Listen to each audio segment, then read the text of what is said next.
तो धान की जो खेती है वो आपके द्वारा की जा रही है। ऐसे में धान का रख रखाव किस प्रकार से किया जा रहा है? आप दवाई वगैरह भी डाल रहे हैं, तो कौन सी है दवाई?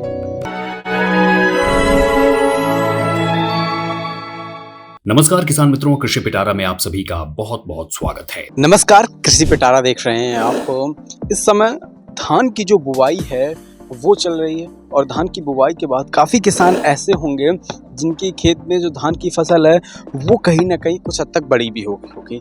इस टाइप से आप देखेंगे कि यहाँ पर ये जो धान के पौधे लगे हुए हैं ये लगभग इतने बड़े हो चुके हैं।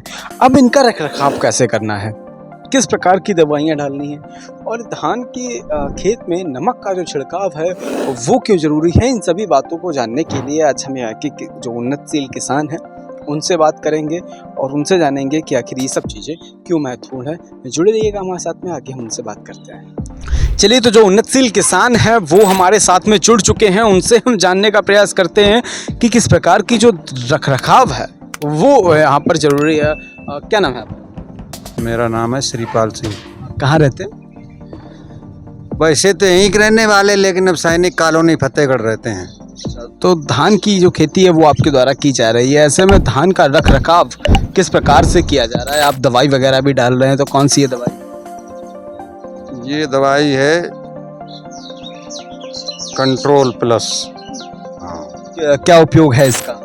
इसका उपयोग है कि घास ना हो, खरपतवार ना हो। बहुत से लोग जो हैं वो नमक का छिड़काव भी करते हैं धान की खेती के समय में, तो नमक का छिड़काव करने का जो सही समय है वो कब है और उसका फ़ायदा क्या है? उससे केवल ज़मीन फूल जाती है नमक से, और धान लगने से पहले यदि इसका छिड़काव होगा तो अधिक फ़ायदा होगा।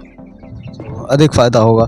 यदि ज़मीन ना फूली हो और इसी प्रकार से कर दे तो क्या होता है कि धान लागत वगैरह इसमें ज़्यादा आ जाती है या फिर पैदावार इसकी कम होती है? क्या असर पड़ता है इसका?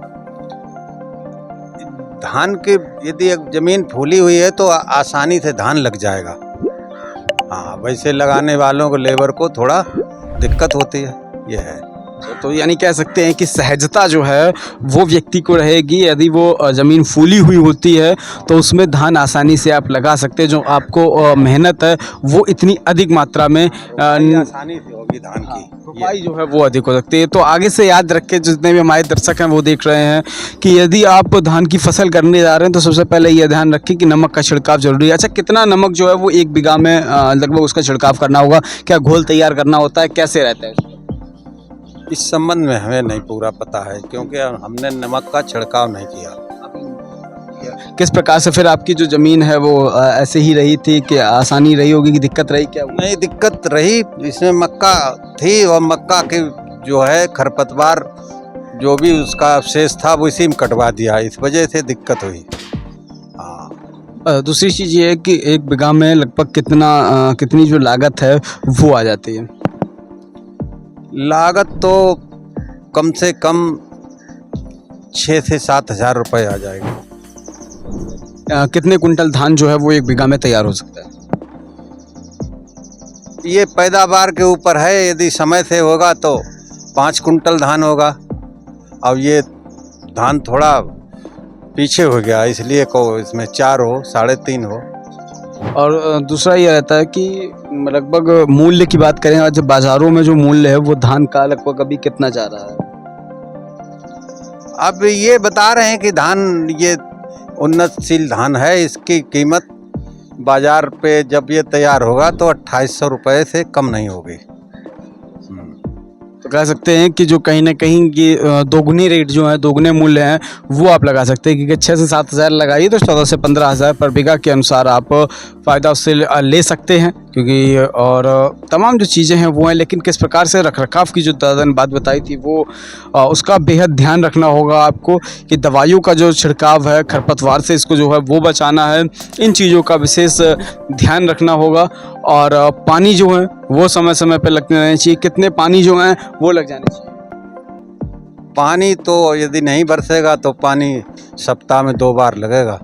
सप्ताह में 2 बार पानी, ये अपने आप में। और कितने महीने जो हैं वो लग जाते हैं धान की फसल को तैयार होने में? फसल को कम से कम 3 महीने तैयार होने में लगेंगे। 3 महीने तैयार तो ये एक अपने आप में बड़ी बात है कि यदि आपके यहाँ पर पानी नहीं बरस रहा है, नेचुरल बरसात नहीं हो रही है, तो आपको आवश्यकता पड़ेगी निश्चित तौर पर पानी ज़्यादा से ज़्यादा लगाने के लिए।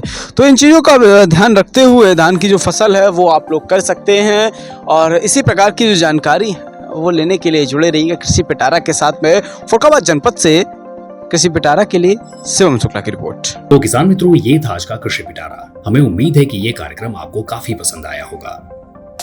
अगर आप हमारे चैनल पर नए हैं तो हमारे चैनल को सब्सक्राइब भी करें। अगर आपको ये वीडियो पसंद आई है तो इसे लाइक और शेयर भी करें।